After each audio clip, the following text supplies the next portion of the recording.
The cost of living is slowly coming down, with inflation dropping for the first time since March. September inflation hit 6.60% compared to the 8.36% inflation recorded a month earlier. During the month, fuel prices dropped by as much as 6 shillings, which the Kenya Bureau of Statistics attributes to the lower energy and transport costs during the month. According to the analysts, the steep drop in inflation is as a result of the normalization of the effects of the VAT Act introduced last year, and food and energy prices in August rose to a significant high of 1.75 and 0.32% respectively. Despite analysts predicting a dip in inflation for September, they anticipate forex volatility and food price pressure will see rates maintain an upward trend until the year's end.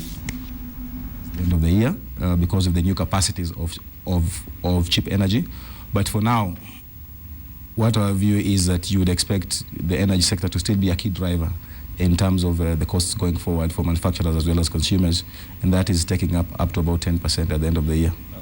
So the actual power bill may come down, but it may not be the only factor in terms of leading to price adjustments. The other input costs which have already gone into and which need to be recovered before you respond to an immediate drop in power costs or in energy costs. And Kenyan corporates and financial institutions can now take advantage of the vote of confidence advanced to Kenya by the international community through the successful issue of the Eurobond in June this year, and to go to the international market to raise funds.